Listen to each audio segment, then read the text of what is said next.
Ya, setiap rumah tangga pasti akan ada konflik seperti yang Pak Yusuf disampaikan, tidak akan bisa dihindari karena konflik itu datang tiba-tiba tanpa kita undang ya. Tapi sebagai suami istri pasti kita tidak ingin ada konflik yang terus menerus, yang terus senantiasa ada. Nah, ada satu perkataan yang dikatakan gini, hiduplah dalam perdamaian dengan semua orang. Hidup berdamai dengan semua orang, apalagi dengan pasangan kita. Kita harus lebih berdamai dong gitu ya. Ketika ada satu perkataan juga gini, ketika kita hidup rukun, berkat Tuhan dicurahkan. Ketika kita hidup rukun, rezeki itu datang.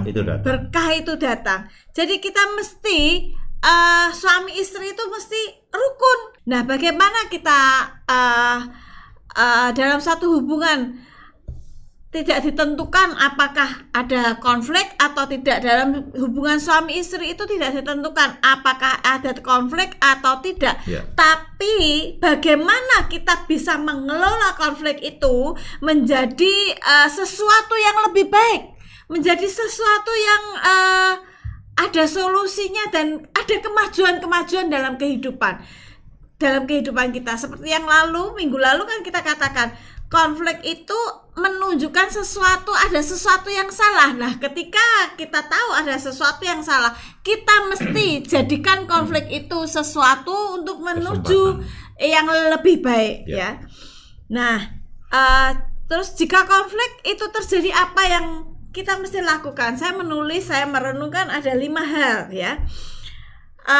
Ketika konflik itu terjadi, seringkali kita mau meneruskan melampiaskan emosi kita, atau kita tinggalkan dahulu semua emosi, semua konflik itu dan mendinginkan suasana hati. Nah, seringkali kalau saya dulu ini 30 tahun yang lalu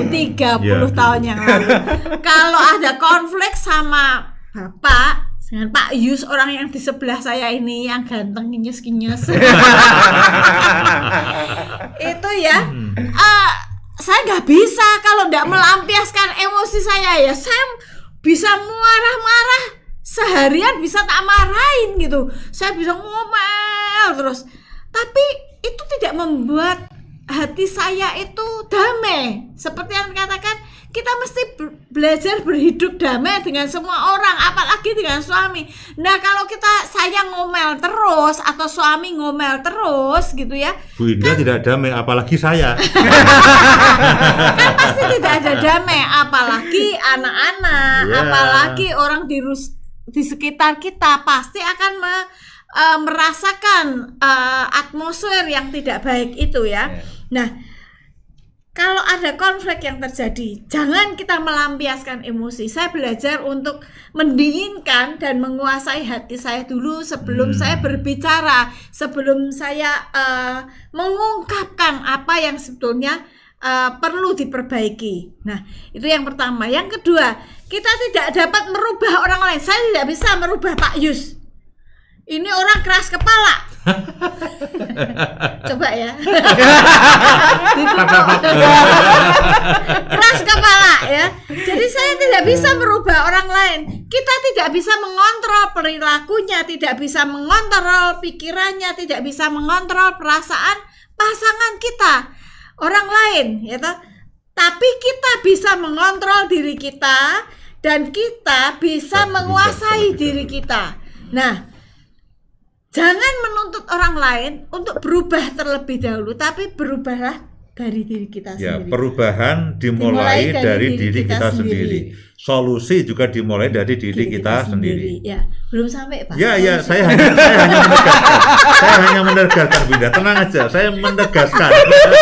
Jadi begini, jangan orang menuntut orang lain untuk berubah terlebih dahulu. Jangan kamu tuh seharusnya enggak boleh seperti itu. Enggak, itu kita pengen mengontrol. Pengen mengontrol. Biarlah kita mengontrol diri kita sendiri terlebih dahulu, karena orang dikontrol itu enggak mau. Saya kalau kamu tuh jangan seperti itu. Saya kalau dibilang gitu, Emang Kok lu enak? siapa? Kok enak? Emang lu siapa?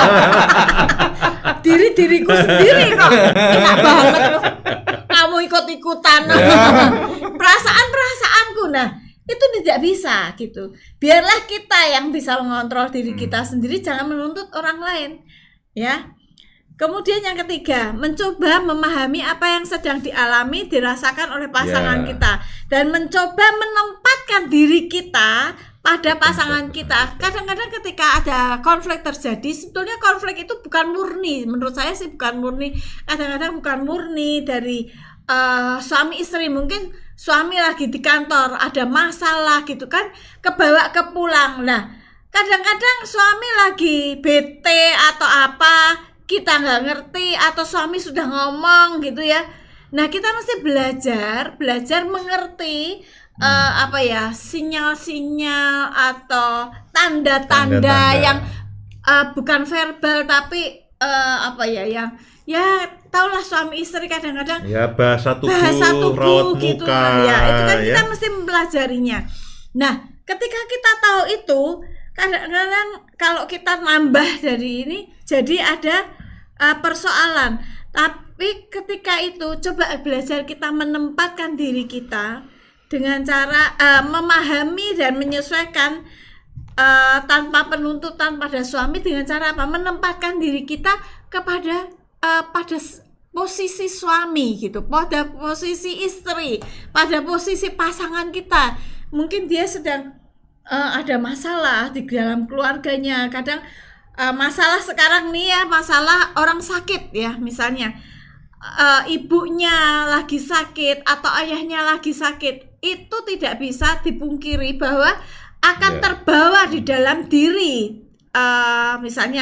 Misalnya ibu saya lagi sakit, kebetulan saya sudah tidak punya ibu, jadi saya kasih perumpamaan. Misalnya ibu saya lagi sakit, kena COVID, masuk rumah sakit, apa segala macam gitu ya.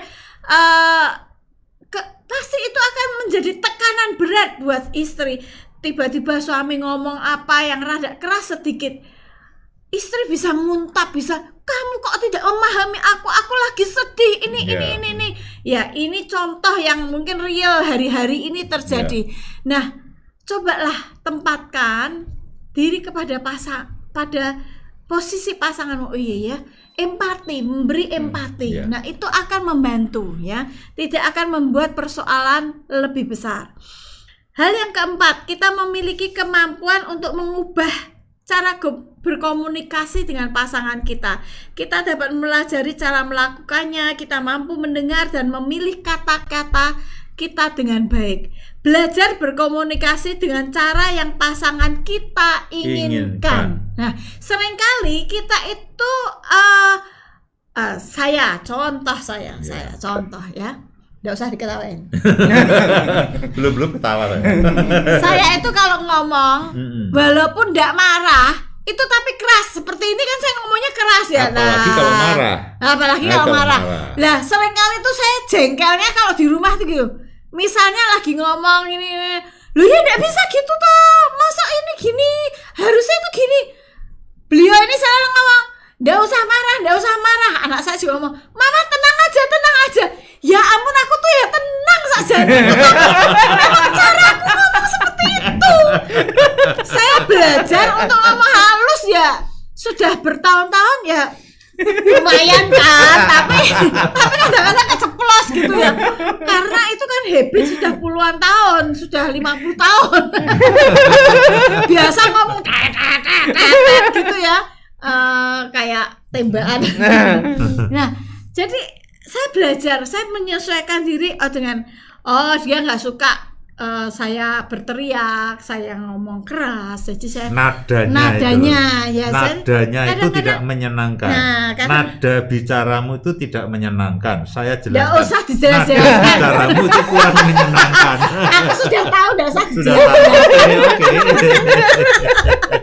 Nah, jadi menahan godaan untuk berteriak atau kembali kepada kebiasaan yang lama. Itu contoh saya sendiri, ini contoh nyata saudara sekalian. Dan yang terakhir, belajar mengidentifikasikan masalah yang ada. jika kita berhasil mengidentifikasikan masalah yang terjadi, itu satu langkah awal buat kita menyelesaikan masalah dan tidak bulet, tidak berputar-putar, terus tidak nyambung ke sana, nyambung ke sini, melebar kemana-mana. Ya, masalahnya apa sih? Oh, masalah soal makanan hari ini kasinan. Ya sudah, titik. Sudah, titik. Jangan ditaruh ke sana, ke sana, ke sana, ke sana. Nah, kita mesti kalau ada konflik, belajarlah mengidentifikasikan masalahnya itu apa gitu. Jangan terus lari kemana-mana. Nah, ketika kita berhasil mengidentifikasikan, suami istri berhasil mengidentifikasikan masalah yang terjadi, itu akan salah satu awal kita bisa menyelesaikan masalah dengan baik. Jadi 5 hal ya, jangan meneruskan lampiaskan emosi kita, tapi dinginkan hati kita. Kemudian yang kedua, diri kita lah yang harus berubah terlebih dahulu. Yang ketiga, memahami dan menyesuaikan tanpa penuntutan. Dalam hal ini mencoba memahami, menempatkan diri pada pasangan kita. Dan yang keempat adalah belajar berkomunikasi dengan cara yang pasangan kita inginkan. Dan yang terakhir, mengidentifikasikan masalah. Ketika kita berhasil mengidentifikasikan masalah, kita berhasil menyelesaikan satu masalah dalam kehidupan kita.